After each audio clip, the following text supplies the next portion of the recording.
In the spring of 1902, a peculiar footnote appeared in the ledger of the Worcestershire County Registrar. It noted the closure of the St. Margaret's Academy for Girls, a boarding school, nestled on the outskirts of the village of Alfriston. The official reason given was unsustainable decline in enrollment and unforeseen health concerns. What that record omitted, however, was the fact that 47 students were never accounted for after the final term. No graduation certificates, no transfer letters, no death records. They simply vanished. Local whispers would later speak of the black window, a term coined by villagers for the large Gothic archway that connected the east dormitory to the old chapel. Some swore the girls were seen walking through it on their final night. None returned. The files pertaining to the school's sudden closure remained sealed in the county archive for over a century, until in 2014, Dr. Margaret Ellison, a researcher of early 20th century educational reform, accidentally uncovered them while searching for documents related to child labor laws. Inside a misfiled envelope marked non-standard incident reports, she found a single page, yellowed and brittle. It read only, "Sealed by order of the ministry. Investigation deemed incomplete. Matter closed. 47 girls, St. Margaret's deemed unrecoverable." Ellison, disturbed by the vagueness of the language, pursued the matter further. What she uncovered led to one of the most haunting research papers in British academic history, one that was later buried under legal pressure from the descendants of those once associated with the school's governing body. St. Margaret's had been founded in 1883 by a woman named Lady Catherine Dinsmore, a noble widow with deep ties to the Anglican Church and a fervent belief in spiritual purification through academic discipline. The school was her project of salvation, a place for wayward daughters of aristocrats, clergy, and military officers' girls who spoke out of turn, rejected marriage matches, or had shown suspicious sensitivity to dreams and nightmares. The school's original design included a 3-story main building, a west wing for classrooms, an east wing for dormitories, and an underground stone-walled section that Lady Catherine referred to only as the sanctuary. No architectural blueprints for this section have ever been recovered. According to the school's only surviving staff record, the institution peaked in 1898 with 62 resident students and 11 staff members. But by the turn of the century, troubling signs had begun to emerge. A teacher named Miss Eloise Farnham, who taught French and scripture, left abruptly in 1900, leaving behind a single line in her resignation letter: "I will not accompany lambs into the darkness again." Villagers of Alfriston, a tight-lipped community known for its insular traditions, would not speak of the school for decades. Those who were alive during its final year remembered lights burning past midnight and strange songs, drifting from the chapel songs in a tongue no one could recognize. Some said the girls sang them in sleep. Others believed it was the work of Sister Thorne, a nun who arrived in 1901 and quickly became the head of religious Instruction. Dr. Ellison's research indicated that Sister Thorne had no previous record in any parish in England, and her letters of ordination were traced to a now-defunct diocese in southern France known for mystical extremism. She came with a trunk of old books, bound in calfskin and inked with symbols that even the school's Latin instructor couldn't translate. By the beginning of 1902, parents began withdrawing their daughters. A total of 15 were pulled out in January alone, each citing disruptive sleep disturbances or sudden changes in temperament. One mother claimed her daughter would wake screaming every night at 2:17 a.m., saying, "The door is open and the watchers are inside." Despite the warnings, 47 girls remained, and then, on the night of March 4th, they vanished. There was no fire, no signs of forced entry, beds neatly made, uniforms hung at the ready. The food prepared for dinner had not been touched. Even the ink pots on the desks were full and undisturbed. The only clue that can be called that was a small, blood-stained ribbon found at the foot of the black window, and written in chalk on the stone arch above it. She took them because they listened. No further investigations were launched. No criminal inquiry was filed. The matter, as the ministry declared, was closed. But what really happened to the 47 girls of St. Margaret's Academy? We begin with the story of one of them, Clara Penrose, aged 13.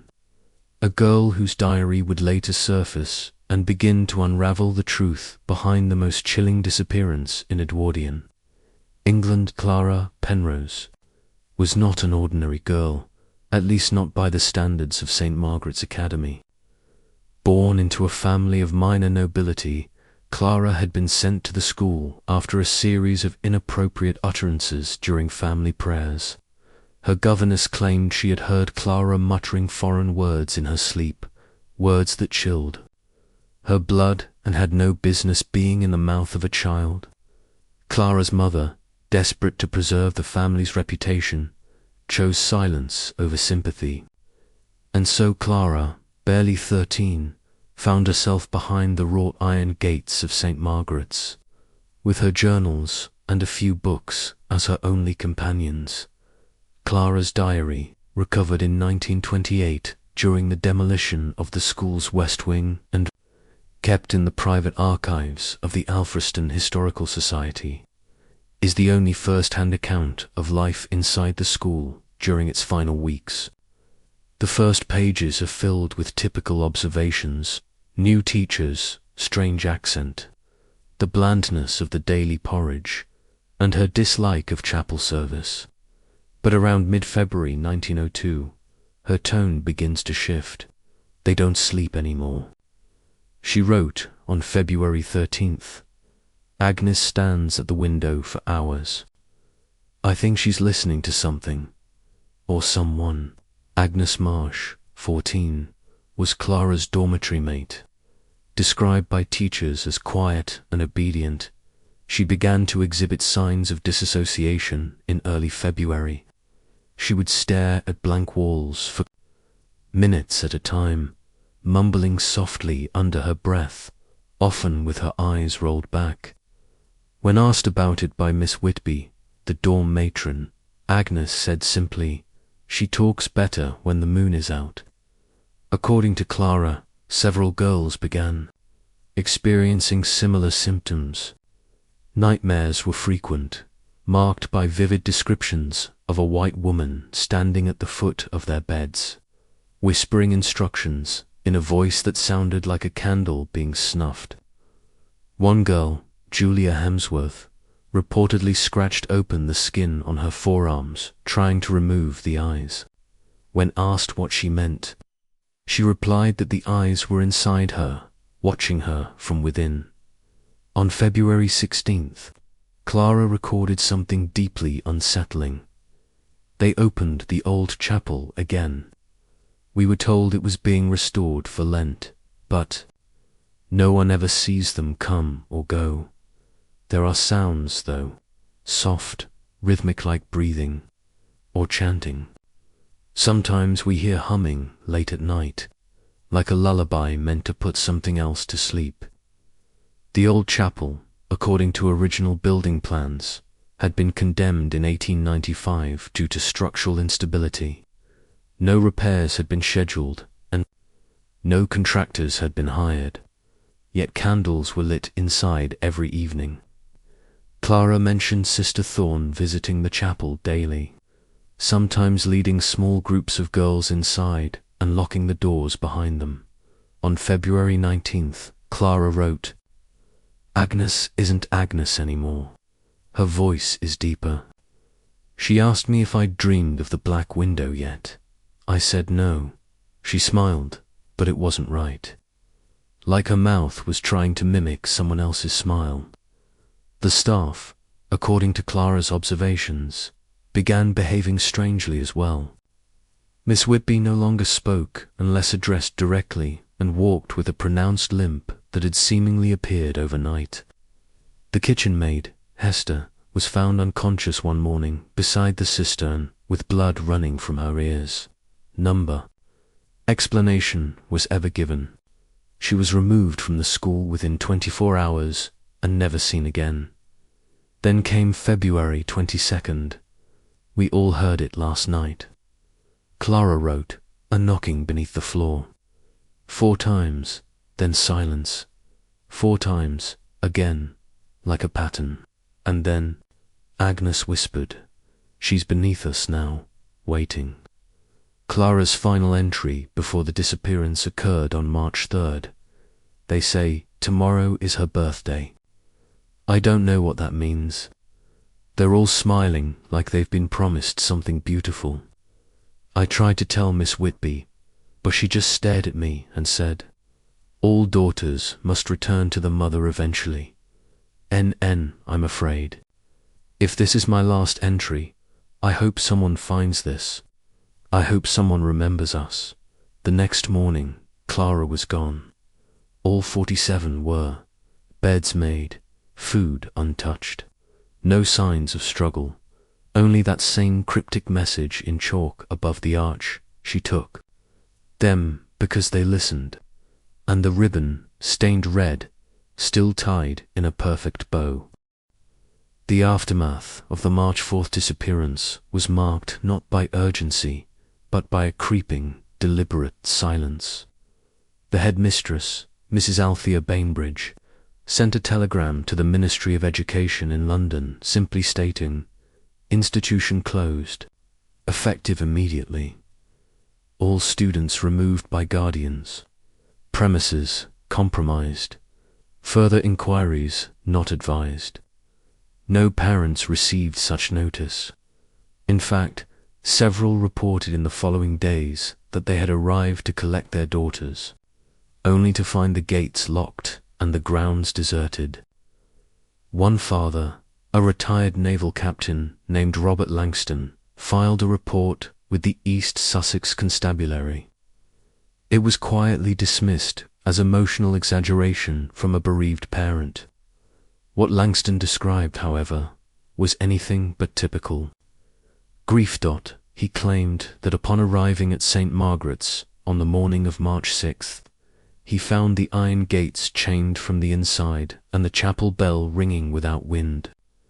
No staff answered his calls, and when he finally broke through a side window, he found the interior as though it had been abandoned mid-prayer, hymn books laid open on pews, candles still partially melted, and a tea tray set for 3, untouched, and still warm. Langston reported a feeling of pressure in the air like standing too close to a thunderstorm. But it was what he found in the East Dormitory that convinced him something unnatural had occurred. Each bed had been stripped, with a single item folded neatly on each pillow, a white handkerchief embroidered with the student's initials, and beneath it, a small, childlike drawing in black charcoal.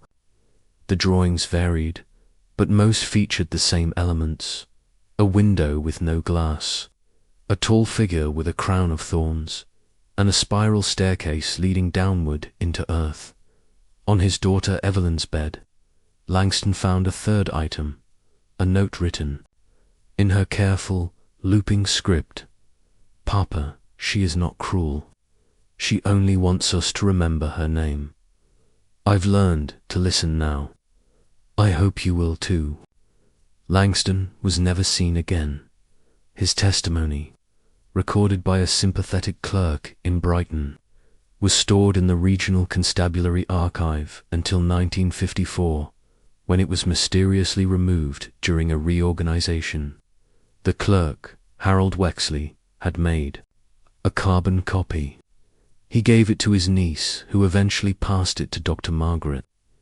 Ellison, when her research gained national attention, Dr. Ellison pieced together at least 9 parent testimonies between March and April 1902, all with similar characteristics: missing daughters, locked gates, and eerie signs of sudden abandonment. But what disturbed her most was a photograph she uncovered in the personal effects of Miss Eloise Farnham, the teacher who had resigned in 1900. The photo, dated March 1st, 1902, showed the 47 girls standing in 2 rows in front of the east wing. They looked ... off. Not an expression. Most were smiling, but in posture. Their arms hung stiffly at their sides, and their feet were angled unnaturally inward. The most chilling detail was only visible under magnification. Every single girl had her eyes closed. Miss Farnham, in a letter to her sister dated the year before, had described recurring dreams of a woman with a face like water whispering to the girls through the walls. She had begged her sister to come and take her away, writing, "The children don't look at me anymore. They look through me, towards something I can't see, and they listen at night. God help them, they listen." The ministry's inquiry, such as it was, lasted less than 2 weeks. A man named Inspector Alton Graves was dispatched from London. His report was brief and clinical. School site inspected. No evidence of criminal wrongdoing. Headmistress, Bainbridge, and staff have vacated premises. Premises deemed unstable due to shifting foundations. No bodies located.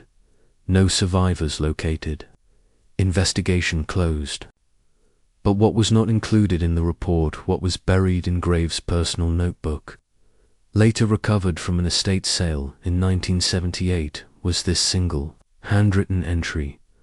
"The chapel was cold, though the air was still. I thought I heard music from below, but found no cellar. The black window was open, though no hinge exists. I looked through, something looked back." That was the last entry he ever wrote. The chapel, for all its outward grandeur, was never part of the original design for St. Margaret's Academy. It had been added just 4 years after the school's founding, built not by local craftsmen, but by a team of stone workers brought in from the continent, specifically from the French commune of Alet-les-Bains, a region steeped in Gnostic and Cathar mysticism. Their names were never recorded, and their payment came directly from Lady Catherine Dinsmore's personal estate, bypassing the school's ledgers entirely. What was documented, however, was the peculiar nature of the materials they brought: smooth black stones, unlike any found in the English countryside, and mortar that shimmered faintly under moonlight. The villagers who passed by during construction spoke of chants echoing late into the night and flickering lights that didn't behave like fire. By the time it was complete, the chapel stood at odds with the rest of the school, where the other buildings were bright, modest brick structures with high windows and sloped roofs. The chapel loomed with sharp angles and stained glass windows that let in almost no light. Its bell tower was constructed not from wood or stone, but from some kind of iron lattice that rusted almost immediately, giving it the appearance of having always been old even when brand new. It was Sister Thorne who resumed use of the chapel. In 1901, after nearly a decade of disuse, she arrived in autumn of that year, a month earlier than the school term, and reportedly spent her first 3 weeks in the chapel, alone. The staff whispered about the sounds, low thuds, rhythmic scraping, and an unsettling hum that sometimes lasted until dawn. She never allowed anyone inside. The first service she conducted took place on All Hallows Eve. Clara's diary, along with 3 separate accounts from surviving kitchen staff, described the event in disturbing detail. All 47 girls were summoned, dressed in their finest white uniforms, and instructed not to bring prayer books or hymnals. Instead, Sister Thorne provided small black candles to each student and instructed them to stand in a circle around the altar. The teachers were not permitted to attend. According to Clara's entry, we stood in a ring, and Sister Thorne walked between us, whispering something I didn't understand. It wasn't English. The windows went black, like they'd been painted, and the candles we held started to burn blue. Then the humming began, not from her but from us. None of us knew the tune. We just ... knew it. After that night, Clara noted a change in the girls. They became quieter, obedient to a fault. Some stopped speaking entirely, choosing instead to communicate through symbols drawn on their slate spirals, triangles, and what Clara described as an eye that wasn't watching, but remembering. Then came the incident with Elsie Dobbins. On February 25th, Elsie was found unconscious in the chapel, her hands blackened by candle wax and her mouth sewn shut with red thread. The thread, it was later discovered, came from Sister Thorne's own robes. When she awoke 3 days later, Elsie had no memory of how she got there, or so she claimed, but Clara knew otherwise. She told me she heard the voice, Clara wrote. She said it was like drowning in honey. It told her to be silent or the others wouldn't be saved. She's scared, but she won't leave. None of us can. At this point, the staff began to unravel. The groundskeeper vanished one night without taking his tools or wages. Miss Whitby was seen digging in the flower beds at midnight, murmuring the same phrase over and over. She was never gone, only forgotten. And still, the chapel bell rang, sometimes 3 times, sometimes 5, but always at 2:17 a.m., the time 2:17. a.m. soon became more than just a moment on the clock. It was a presence, a rhythm, an omen that tightened its grip on St. Margaret's with each passing night. According to Clara's entries, many of the girls began waking precisely at that hour, often gasping, clutching their chests, or silently weeping. And it wasn't just the girls. Miss Whitby, now visibly gaunt and tremulous, had taken to sleeping in the dormitory halls. She claimed it was for their protection, though she refused to elaborate. Her journal, found years later inside the frame of a portrait in the staff room, was erratic but revealing. On the page dated February 27th, she had written only one line over and over again. She calls from the third silence. The third silence. The third silence. This phrase would resurface again, scrawled in charcoal on the inside of the chapel pulpit and stitched in red thread beneath the altar cloth. By this point, Clara had stopped attending classes entirely. No punishment was given, no detentions. Assigned Sister Thorne had stopped enforcing discipline altogether. She walked the halls with increasing detachment, her habit often dusted with white ash, and her hands always gloved. Even at meals, Clara noted how the other girls had begun to follow her, not just in movement, but in demeanor. The laughter had disappeared. So had play. They ate in silence, walked in pairs, eyes down, hands clasped. Clara likened them to sleepwalkers who have memorized the path but forgotten the meaning. And then came the incident of the mirror. Room, located on the top floor of the east wing. The room was originally intended as a small ballroom for visiting patrons. Its walls were lined with silver-backed mirrors and arched windows that faced the forest. By 1902, it had fallen into disuse, and had been sealed until Sister Thorne reopened it on the night of March 1st. Clara described being summoned there with 11 others.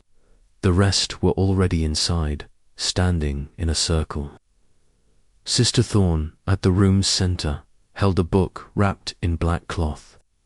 The windows had been covered in thick velvet drapes, Yet the mirrors reflected a golden glow as though candlelight were flickering behind them.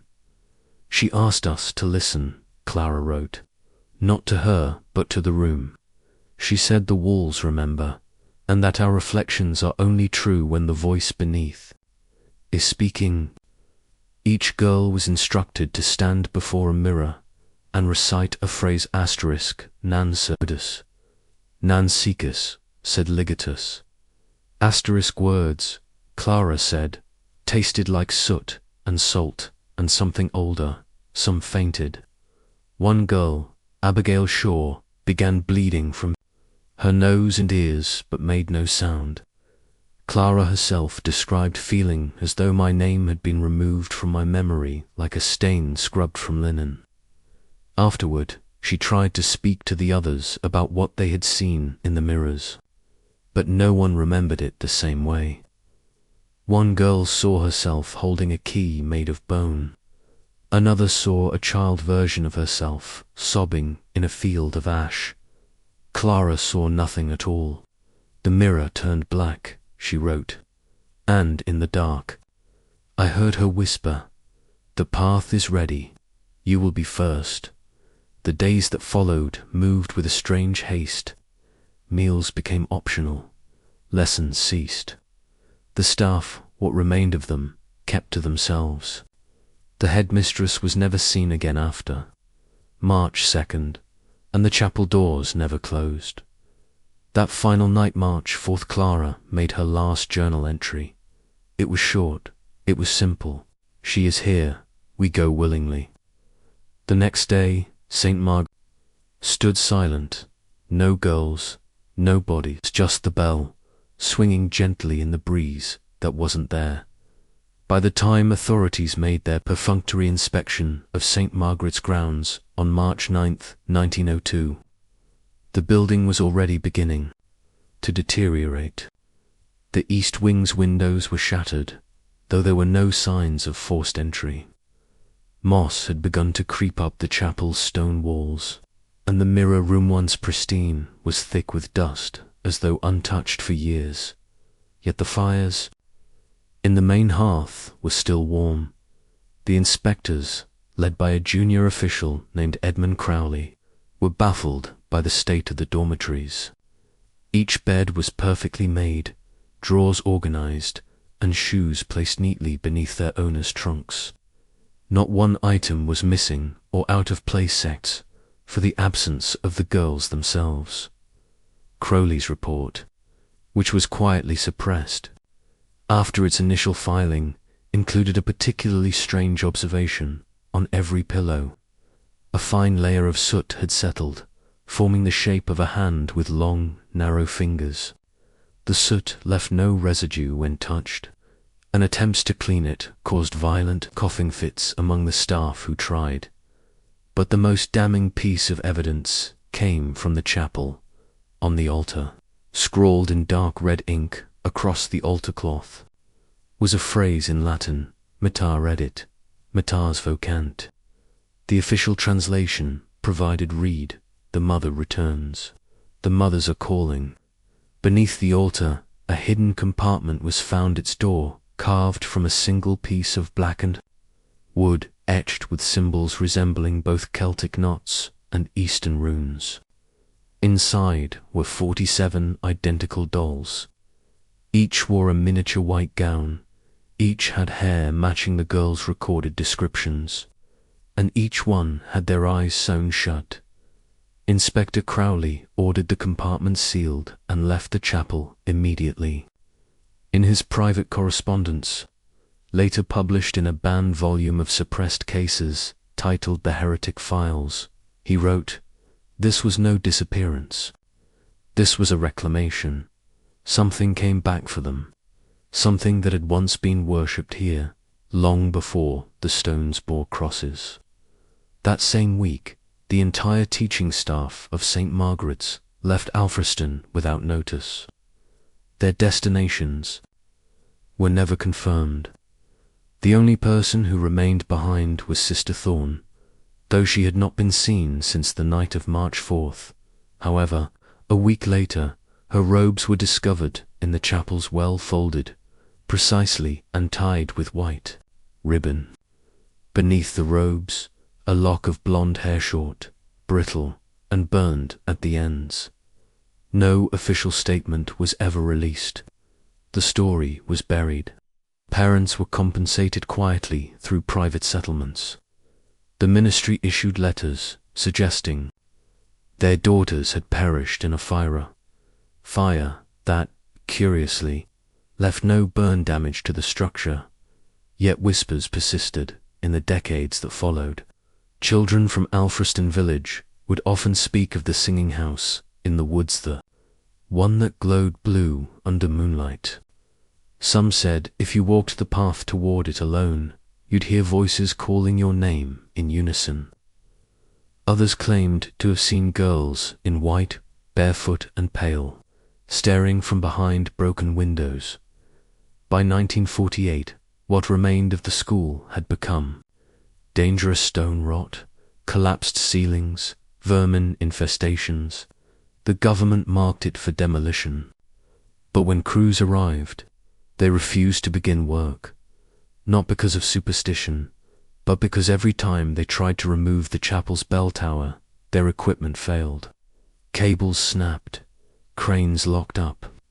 The third crew brought in left after just 1 hour, refusing to speak about what they had seen in the mirror room. They were found huddled in their trucks, silent and shaking, so the building was left to ruin. Trees grew through its foundations. Moss swallowed the walls, and in time, St. Margaret's became another forgotten ruin dotting the English countryside. But the bell, though rusted and broken, was heard ringing again, once, at exactly 2:17 a.m. on March 4th, 1962, 60 years to the day. The ringing of the bell on March 4th, 1962, did not go unnoticed. In fact, it triggered a short-lived but intense investigation by local historian and folklorist Bernard Luchford, who had long been fascinated by the St. Margaret's legend. Luchford, a former theology professor turned recluse, had amassed a private archive of strange rural disappearances, and the story of the 47 vanished girls was at the center of his collection. He had, for years, attempted to gain access to the ruins, but was met with repeated refusal from local council officials who cited safety hazards.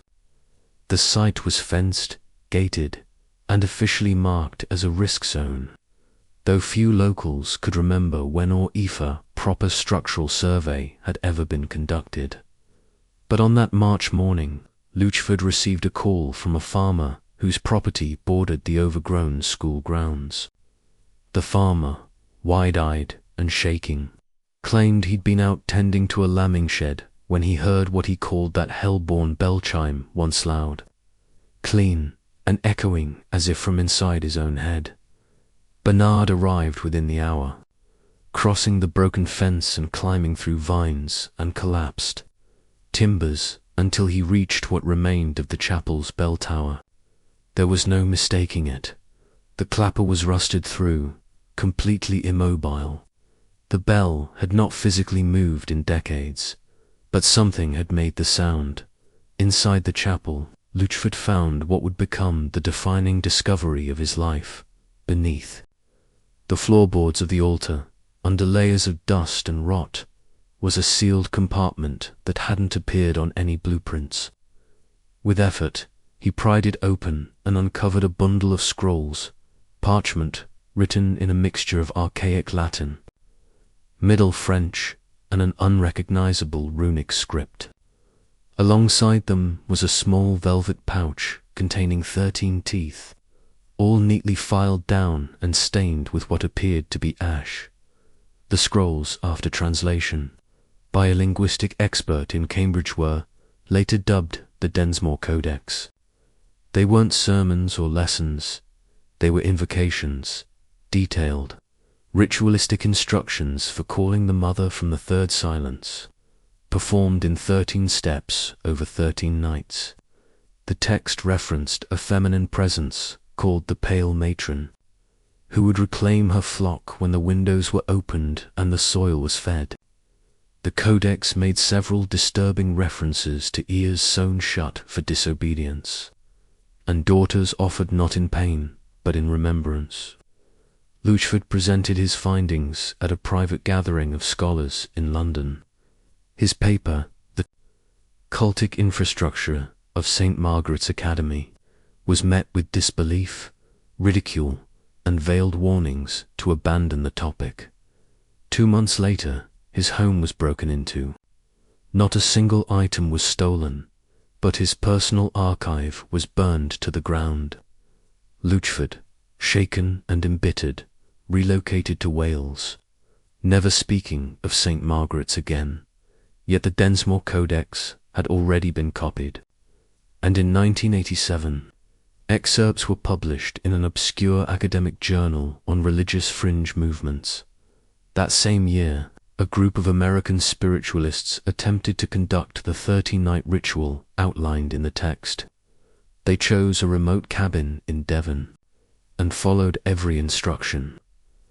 On the final night, neighbors reported an inhuman shriek that lasted for nearly 5 minutes. When police arrived, the cabin was empty, but carved into the wooden floor in deep gouges was the message, "We listened." From that point forward, scholars began treating the St. Margaret's case not as a closed historical footnote, but as a continuing phenomenon, something unfinished, something that had not yet finished taking, because new names began to surface, girls from different countries, different decades, with eerily similar circumstances, sleepwalkers, whisperers, dreamers who vanished without trace, leaving behind the same symbols, the same spirals, the same phrase scrawled across paper, walls, or skin. She took them because they listened.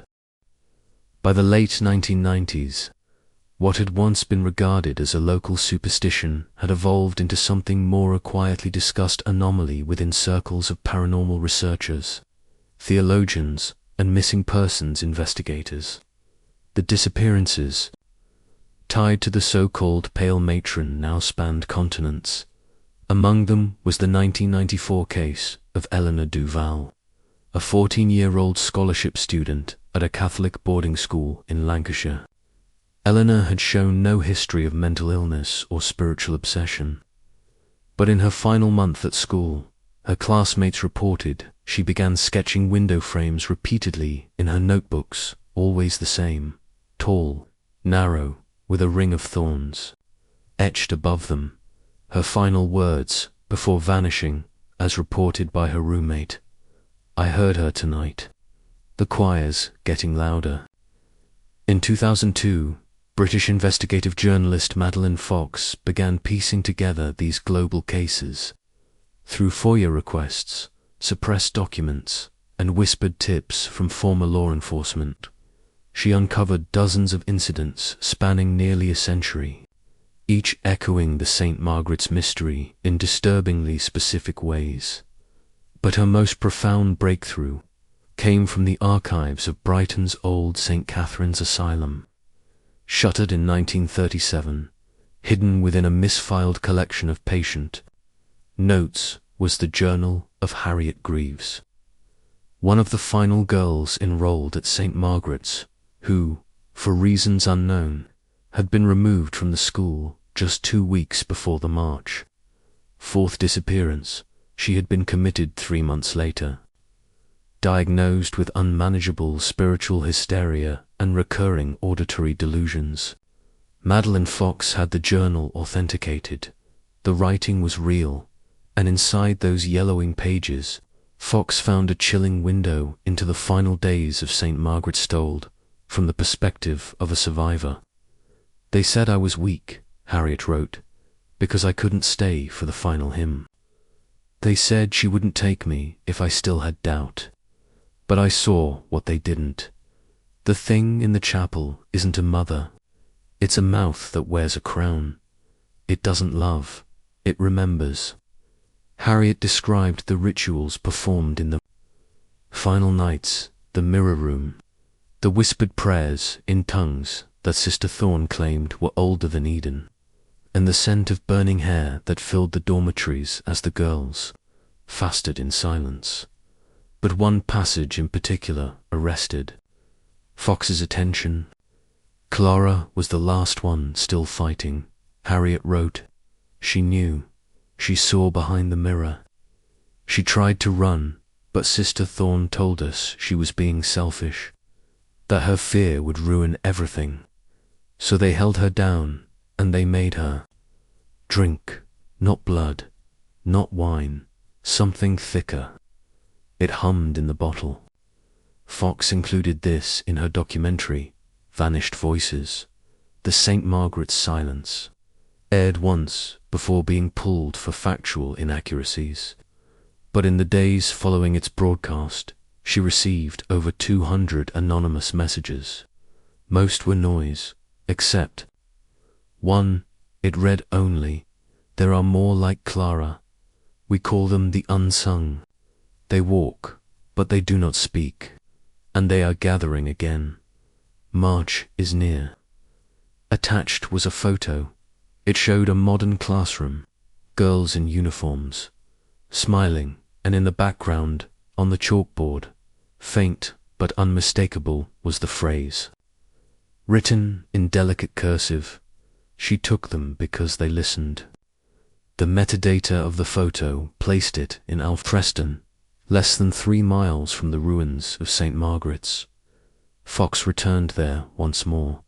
The chapel was gone, demolished in 1999 under mysterious orders from the Ministry of Defense, citing unexplained magnetic interference in the area. But the bell, rusted and cracked, lay half buried in moss beside the collapsed gate. When she touched it, her ears began to ring not with sound, but with words. She never published what she heard, but her final blog post, before she vanished in March 2003, simply said, "There's no chapel left. But the window remains, open, waiting." Following the disappearance of Madeleine Fox in 2003, her apartment in Brighton was sealed and her notes archived by her surviving sister. For years, they remained untouched until 2015, when a doctoral student named Imogen Braithwaite reopened the files while researching unsolved British urban legends for her thesis. What she found was less a research portfolio and more a warning, built from red threads, ink-black margins, and transcripts of hushed phone calls. Fox's obsession with St. Margaret's had become all-consuming, and the final weeks before her disappearance painted a picture of someone no longer investigating, but trying to escape something. One document stood out, a handwritten map of the original school grounds with annotations Fox had added in dark green ink. At the center, encircled several times, was one word, route. Next to it, a single phrase, "The window is not a place, it's a point." Braithwaite, intrigued, began retracing Fox's steps. She visited Alfriston, now a sleepy tourist village, with no official memory of the vanished school. The only remaining structure was a twisted section of wrought iron fence, rusted through and strangled by vines. Yet when Imogen leaned close, she noticed something: faint carvings along the horizontal bar letters, obscured by rust. Forming a sentence, she took a rubbing. It read, "Beneath the song, the soil is still listening." That night, she stayed in a nearby inn. Around 2 a.m., she awoke with a nosebleed and an overwhelming pressure in her ears. As she sat up, dazed and sweating, she swore she heard a low harmony, several female voices humming a tune that faded, just as she began to recognize its rhythm. The following morning, she found something in her coat pocket that had not been there before: a folded piece of parchment. On it, a single phrase written in delicate childlike handwriting. Clara tried to close it, We opened it wider. This was the first confirmation in over a century that Clara Penrose might not have vanished entirely, but crossed into something else, determined to learn more. Imogen reached out to a linguist specializing in esoteric dialects and pre-Christian ritual phrasing. She showed him portions of the Dinsmore Codex, the invocation found beneath the chapel in 1962. After studying the scrolls, he concluded the invocations were not designed to summon something. They were written to contain it. This wasn't a prayer, he told her. It was a lock, a warning. And every girl who participated in the rituals at St. Margaret's may have become a part of that lock, a voice holding something in place. His theory suggested that the 47 girls were not taken in the sense of death or kidnapping. Rather, they had been absorbed, drawn into a living seal meant to trap whatever presence Sister Thorne had unleashed beneath the school. And Clara, if she resisted, she may have been the one tethered to reality, the one voice still echoing. Imogen's research took a darker turn when she began finding identical humming patterns recorded in completely unrelated locations. Security footage from an abandoned orphanage in Canada, police body cam audio from a 1989 investigation in a remote convent in Ireland, even background audio from a viral TikTok taken inside a derelict church in Manchester. Each had the same signature, 4 tones, rising in fifths, soft and warm, like a lullaby meant not to soothe, but to seduce. She matched it to a description from Clara's diary. The tune is sweet and low, like your mother's voice before the fever took her. Imogen's last documented recording, stored in her laptop's encrypted folder, was labeled simply 2_17_final.wav. She uploaded it to a private cloud and vanished 2 days later. The audio, now leaked to several online horror forums, lasts exactly 47 seconds. It ends with a whisper, one that, when slowed down, is unmistakably a child's voice. You heard it too, didn't you? The leaked audio file to _17_final.wav circulated quietly among niche internet forums and academic curiosity circles for several months, dismissed by skeptics as a hoax. But those who listened to it alone, particularly in the hours after midnight, reported disturbing near-identical experiences: headaches, whispering voices, dream fragments they could not shake upon waking. Several listeners claimed to wake up at exactly 2:17 a.m., disoriented, with their ears ringing and a sensation of pressure in their chests, as if something had climbed inside while they slept. But the most haunting report came from a woman in Glasgow, a former linguist who had translated early medieval religious texts.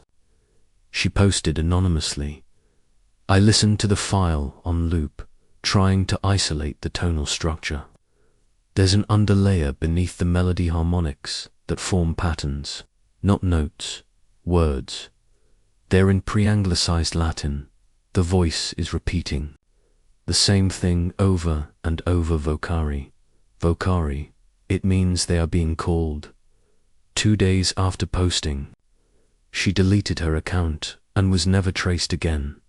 With the file now widely available in darker corners of the web, the story of St. Margaret's began to resurface, not just in fringe podcasts and ghost hunting blogs, but in sudden academic inquiries under aliases and discreet visits to archives, previously ignored, and one such archive hidden within the restricted collection at King's College, London, contained the most damning document yet: a sealed ministry memorandum dated 1903, marked for internal review, eyes only, obtained through anonymous sources.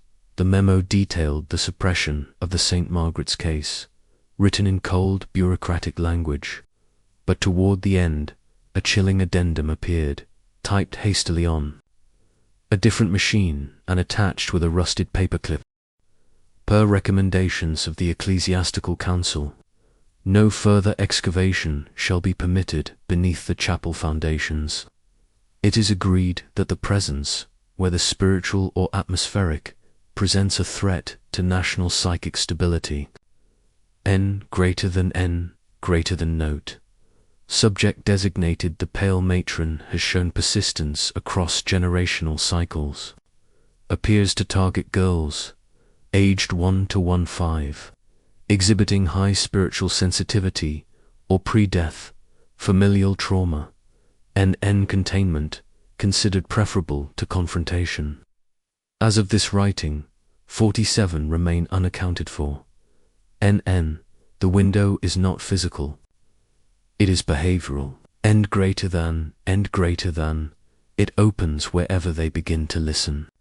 The term behavioral window was later interpreted by occult researchers as a form of psychic alignment, frequency of thought or emotional resonance that allowed entities like the pale matron to breach personal thresholds. In other words, listening wasn't just metaphorical, it was literal, and it was dangerous. Meanwhile, sightings increased. Reports from schools across Europe and the United States described clusters of girls exhibiting identical symptoms, humming unknown tunes in their sleep, drawing tall window frames in the margins of notebooks, and reciting names that did not exist on any class roster. The name Clara Penrose surfaced again this time in the form of a girl's signature found scrawled inside the stall of a girl's restroom in a private London academy, written in charcoal above a cracked mirror. The handwriting matched a verified sample from Clara's diary in 1902. The school had no record of any student by that name, never had, but the cleaning woman who discovered it left the building, trembling and unable to speak. She was later admitted to a private care home. Her only repeated phrase during interviews, "She's still inside the glass, still singing." Theories began to solidify, suggesting Clara had become something between a guide and a guardian, a consciousness echoing along the same spiritual corridor used by the pale matron, perhaps resisting, perhaps warning, but always watching, and always listening. As the mystery of St. Margaret's deepened, a movement began forming in secret. It wasn't academic. It wasn't religious. It was something else. A collective. They called themselves the Unquiet Daughters, initially dismissed as an internet myth. They operated in encrypted chat rooms and private mailing lists, gathering those who had experienced the signs, the dreams, the humming, the urge to draw windows with thorned arches, or the whispering voices at 2:17 a.m. Many were young women. Some were researchers, others were survivors of religious institutions. A few had family connections to the original. 47 girls. All believed one thing: the pale matron was not finished. What made them different from other conspiracy theorists was their methodical approach. They weren't trying to summon or provoke. They were trying to understand and, if possible, stop what was coming. In 2017, the Unquiet Daughters published an anonymous white paper titled Auditory Incursions and Temporal Memory Distortion in Pre-Adolescent Females, a case study of the St. Margaret's frequency. Distributed through Tor networks and hidden archives, the paper outlined hundreds of reported cases in the last 50 years that fit a consistent pattern. Female children between the ages of 11 and 15, all exhibiting sudden artistic obsessions with windows, eyes, or spiral staircases, coupled with unexplained physical symptoms, bleeding ears, vivid hallucinations, or catatonic trances at early morning hours. The authors proposed a chilling hypothesis that the pale matron is not a ghost or demon, but a lingering psychic eventer, sentient echo, replaying the trauma of her ritual across generations, seeking new voices to complete the choir. And Clara Penrose. They believed she was the last conscious voice not taken fully, but left suspended within the event, serving as a tether to the physical world. She resisted the matron, the paper claimed. She tried to warn the others. That resistance echoed. She is not alive in the traditional sense, but she remains. Clara is the fault line. In 2018, an encrypted video surfaced on the deep web. It showed a group of 9 girls standing in a circle in a dimly lit room. They wore white gowns. One held a recorder. The audio picked up faint humming for tones, rising, pausing, then repeating suddenly. One girl stepped forward. She whispered. She took them because they listened. Another replied, and we're still listening. The video ended with the camera focusing on a mirror. For 5 seconds, there was nothing. Then, a single flash. A girl's face, gaunt, eyes closed, lips moving as if humming. It wasn't any of the girls present in the room. Forensic analysis later suggested the face matched a composite rendering of Clara Penrose, aged up from her 1902 photo. The Unquiet Daughters went dark after that. No new posts, no new forums. All existing material scrubbed or inaccessible. But in 2021, a string of new incidents began across Europe and South America. Boarding schools reported unusual behavior. Teachers heard humming in locked classrooms. Students drew the same woman. In different cities, long dress, no face, hands folded at her stomach, thorns in her hair in every drawing. She stood in front of a black window, and in one school, in a rural Polish town, a message was found carved into the underside of a girl's desk. In English, she's gathering again, but Clara is awake now. By the winter of 2022, signs of renewed activity had begun to escalate, more synchronized, more precise. Reports from Chile, Sweden, India, and coastal Canada all emerged within the same 2-week span, describing near-identical phenomena. 13 girls in isolated institutions exhibiting identical symptoms: trances, spontaneous bleeding, synchronized, humming, and repeated sketching of a peculiar symbol, an open window, floating in darkness, surrounded by 13 tiny crosses. This recurrence had not been seen since 1902. Each school reported a girl named Clara on their registry.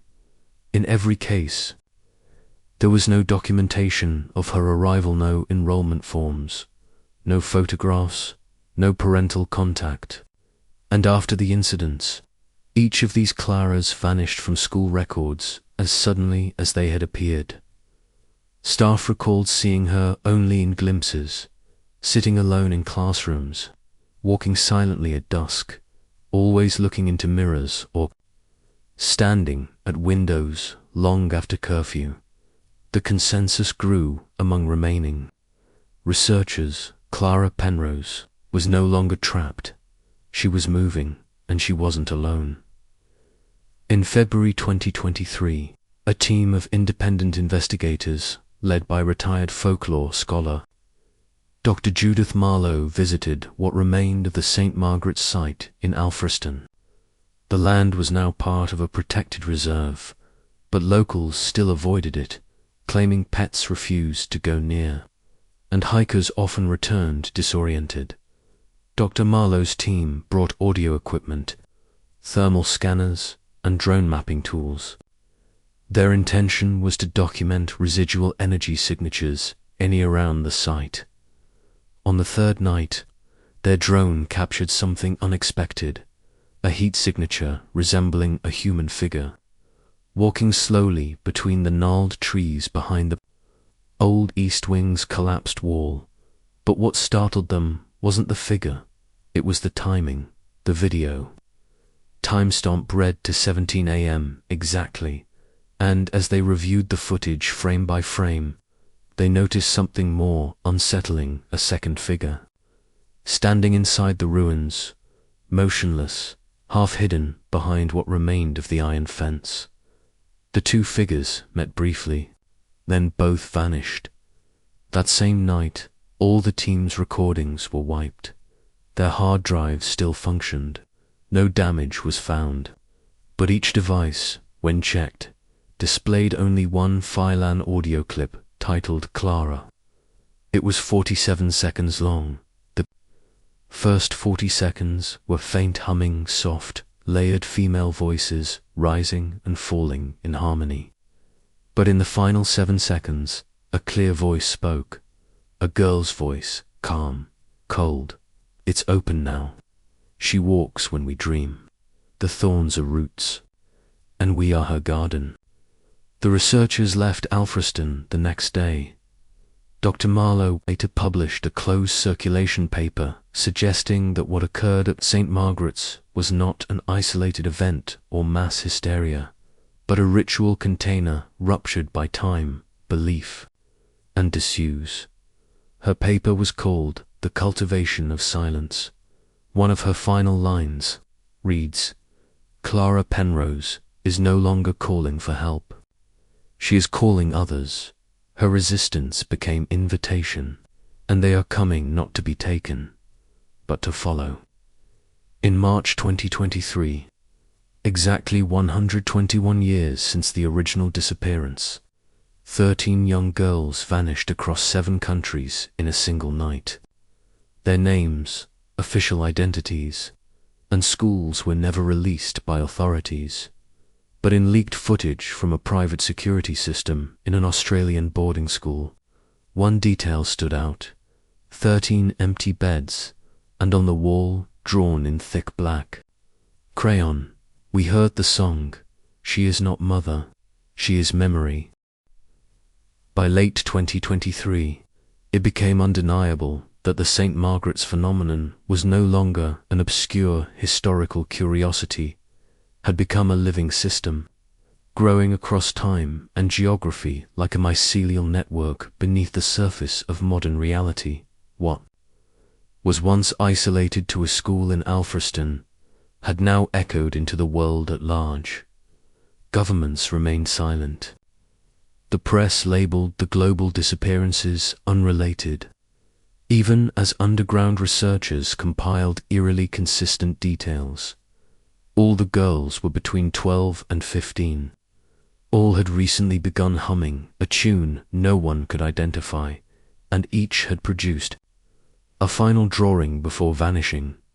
Those drawings, collected anonymously online, showed the same image with slight variations: a pale woman in black robes, standing in an empty chapel, hands outstretched, thorns in her crown, surrounded by children with their eyes closed. At the center, always, was a tall black window, its frame bleeding ink, as if trying to reach out from the paper.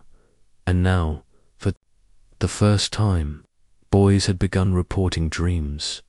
One 13-year-old in New Zealand told his therapist he saw a girl inside a mirror crying every night. He tried to speak to her, but the song kept covering his mouth.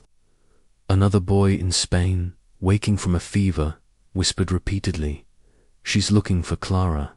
She's missing a note." The theory emerged that Clara Penrose, once thought to be the sole tether holding the pale matron at bay, was not whole. That part of her had been lost during the 1902 ritual, and that the matron, incomplete, was now calling out to reassemble her voice.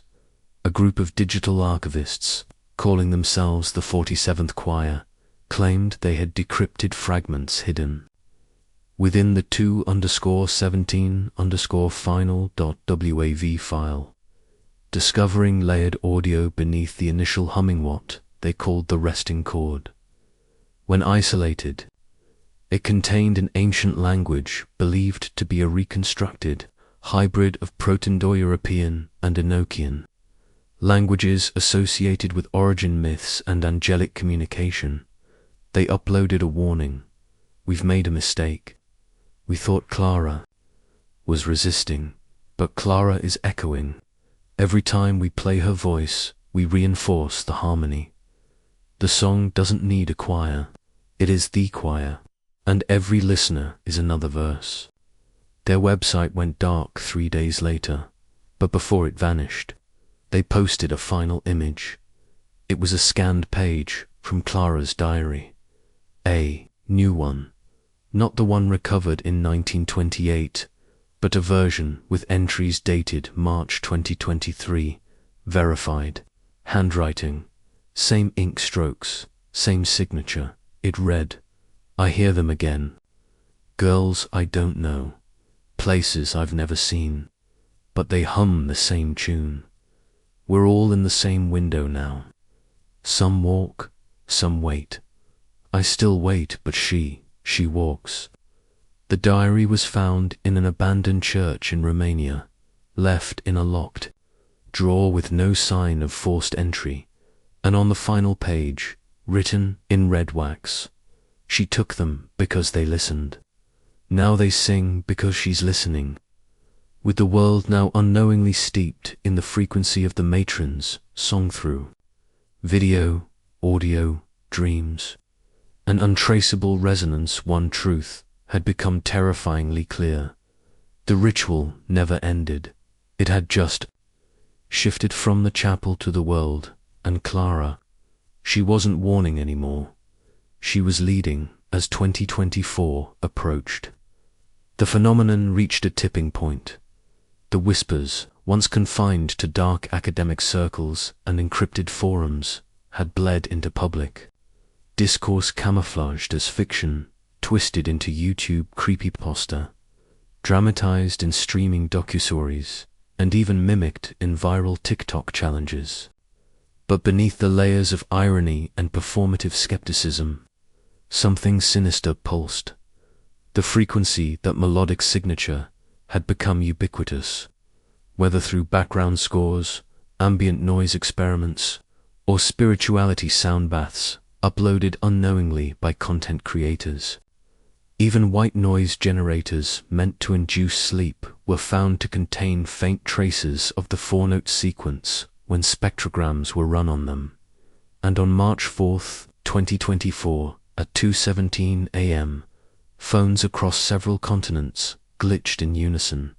Thousands reported that their devices, powered on spontaneously, played a soft, feminine hum, then shut down. No app was identified as the source. No files were found, but across message boards. One user in Argentina posted a screenshot before her phone crashed. Audio player labeled Clara's voice V47. Then came the children. That month, 62 girls, aged 12 to 15, vanished across 7 countries. Unlike the earlier disappearances, these were caught on CCTV. In each case, the footage showed the girls walking calmly to a mirror, whether in a school hallway, a dressing room, or even a hospital bathroom, standing still for several seconds, and then vanishing from frame.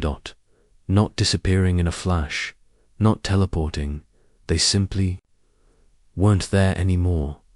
The mirrors remained untouched in some cases. Faint humming was heard through the audio feed, followed by a second voice, a whisper identical in all instances. "She walks first. We follow." Now, researchers were beginning to abandon the idea of stopping the phenomenon. A shift had occurred from defense to delay. It became a race to identify patterns, to find another Clara, someone who could tether the window again. But the pale matron, it seemed, had learned. She no longer appeared in dreams as a distant figure.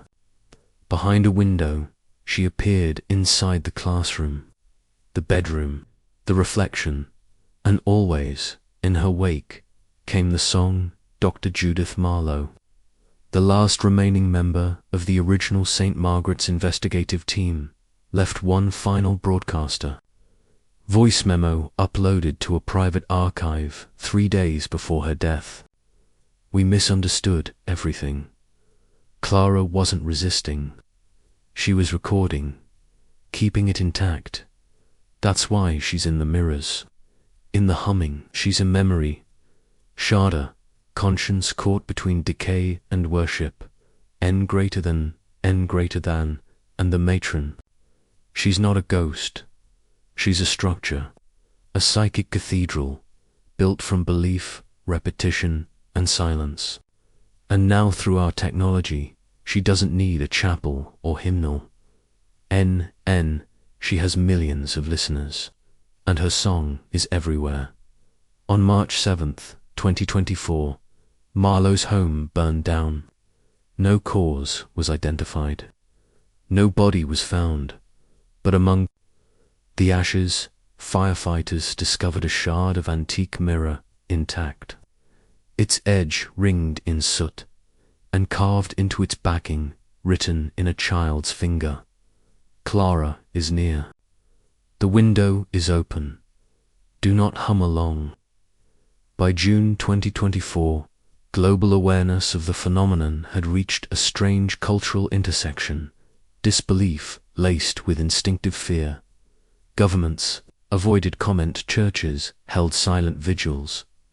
Parents began covering mirrors in their children's rooms, yet somehow more people than ever were humming the melody subconsciously, under their breath, while walking alone or just before falling asleep. Teachers in different countries reported students drawing the black window without prompt. Music therapists began encountering patients replicating the frequency using unconventional instruments. Never having heard the tune before, the pale matron wasn't hiding anymore. She was harmonizing then. A video emerged in ominous, grainy, clearly filmed in secret of a girl no older than 14 standing in front of a mirror. Behind her, blurred but visible, was another girl's reflection. The girl in the mirror had her eyes closed, her lips moved in rhythm, and in the bottom left of the video, a caption faded in. "Clara has begun the final verse." It spread like wildfire across platforms until it was scrubbed by whom. No one knew, but the damage was done. The final phase had begun. That summer, a sudden spike in shared sleep paralysis episodes gripped London, Berlin, Snow Paulo, and Seoul. Victims described the same experience. A pale woman standing at the foot of their beds, gently humming, and behind her, rows of girls in white, eyes closed, hands clasped, swaying in perfect time.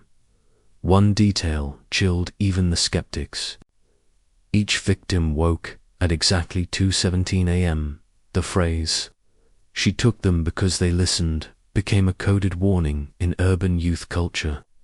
School counselors were trained to spot spiral window drawings. New AI tools began flagging text inputs that matched Clara's diary language. But even this wasn't enough. On October 13th, 2024, 13 mirrors across 13 major cities spontaneously shattered at 2:17 a.m. Despite no seismic activity or impact, each incident was captured on CCTV, and from the center of each shattered pane, emerging faintly, was the same whispered phrase, audio extracted later by analysts: "You listened too long." Following the incident, a private AI security firm, Orbisred, published an internal report later leaked to online forums.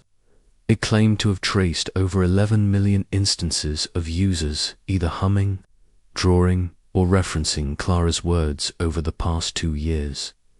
Their conclusion: we are not facing a haunting, we are inside a melody now. It is shaping language, memory, and interaction. It is a self-replicating spiritual Kodan auditory virus. And Clara Penrose is no longer the warning. She is the instrument. By December, researchers began referring to the phenomenon as the Clara cycler psychic loop set in motion in 1902 that once triggered again cannot be stopped, only postponed. They theorized that the original 47 girls had been grafted into a ritual designed not to summon, but to preserve something ancient, something that required echoes to survive, and that each new listener became another note, the final confirmed. Sighting of Clara occurred on December 31st, 2024, in a church in Denmark. A young girl, face obscured by a hood, was seen placing a single object at the base of an altar, a small, soot-stained ribbon tied into a perfect bow. CCTV footage shows her looking up toward a dusty mirror near the altar, then vanishing from frame.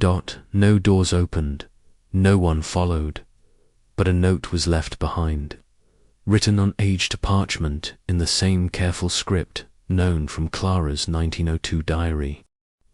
She was memory, now she is song, and when the last verse is sung, the window will close, or we will. Since that night, the humming has faded, the drawings have stopped, children sleep quietly again, but one question remains, one that echoes. In the quiet corners of online forums and whispered discussions among the few who still remember, did the window close, or did we step through it? And if you find yourself awake at 2:17 a.m., alone, with a strange melody in your mind, don't hum along, she's still listening.